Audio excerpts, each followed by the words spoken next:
John Ryder, what are your thoughts on this performance? You know, I mean, personally, I thought it would be a distant fight.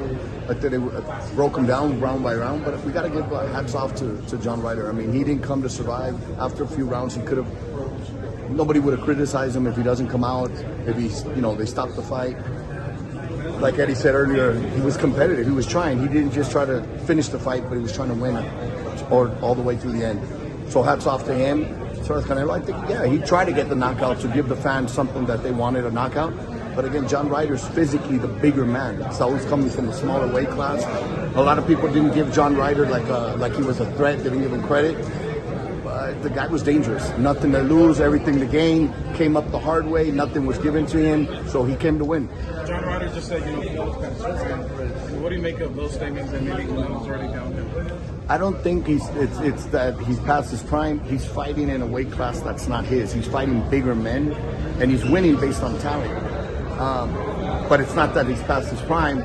He's fighting bigger men. He gets tired because these guys are bigger, you know, and he can feel the punches. But you have a kid that was a welterweight, super welterweight, and now fighting at super middleweight and actually hurting and dropping bigger guys. I mean, you got to give him credit there. Once again, at 175, you know, he wins that rematch in the goal. Do you think that rematch will happen at 175? No, knowing Canelo, because obviously we worked with him, I worked with him for many years, and I know him, and I know what type of fighter he is. I believe he will not have it outside of 175. Personally, would you like to see it? I mean, you've made history by beating Kovalev and won the 175. There's nothing more to prove. I mean, the higher you get, the more difficult it gets. So would it make sense to get that in a video fight if it was this year?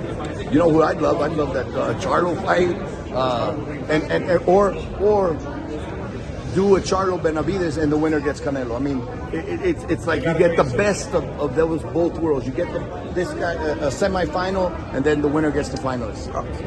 Robert, to piggyback on the question that he asked about Canelo, if he's past his prime or not. Could it be maybe because, you know, John Ryder was coming forward as well, he was a southpaw, and Canelo just wasn't using his waist that much like he was before? Could it be also because he was a little tricky fighter for Canelo? I think so. I mean, one, you have a southpaw.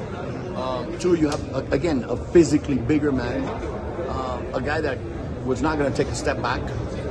But remember, Saul's a counterpuncher, and most of the fight, he was pushing forward. So Saul's best move is like when you attack him, and yes, bends the waist, makes you miss, and then counters you. Today, he was the aggressor. He was trying to get that knockout for the fans. Still, you know, on the same topic of that, I mean, even if he is past his prime, what a lot of people are saying, I mean, look what he's done in the past 3 years. I mean, he didn't take a break for almost 2 years. Could it be also that he has some miles in his tank, per se? He turned pro at 15. He's 32, 33. He's been, 17, 18 years old. The sparring, the amount of fights, it takes its toll on the body. As much as you feel good, you feel healthy, you feel strong, the body says, hey, I need a break. So personally, beautiful. He takes a couple years off and then comes back or something, you know, but just to rest the body. But knowing him, he's going to keep wanting the challenges. So you're kind of suggesting that Canelo should probably take a good, maybe like a year and a half, 2 years, a little break, just because, I mean, we've seen all, you know, the top elite fighters that did it. I mean, you know, I mean, Oscar did it. I mean, if I'm not mistaken, Mayweather did it. Mayweather did it. Manny did it. Manny did it. I mean, it's... And then the body rests at the same time, and you create more of that anticipation because the fans want to see you back. So it wouldn't be a bad thing. He's undisputed 168, so basically he'll have to drop all his titles or vacate all his titles. I mean, that's something that's... Canelo doesn't need titles. I mean, with all due respect to all the organizations, Canelo's at a point where a long time ago he didn't need titles. Last question for me. Let's make the comparison real quick. With all due respect to the great Julio Cesar Chavez, could you still say Canelo has surpassed him? Was he right behind him as one of the legends? With all due respect, you know. Absolutely. Look, Julio is one of the greatest fighters we've ever seen. It's eras. It's everybody has their own time. The matches that he was able to have with the Camacho, you know, everybody has their own time. Saul's not done yet, so we can't really compare right now to did he surpass him? And it is a different era today now with the social media and the stream.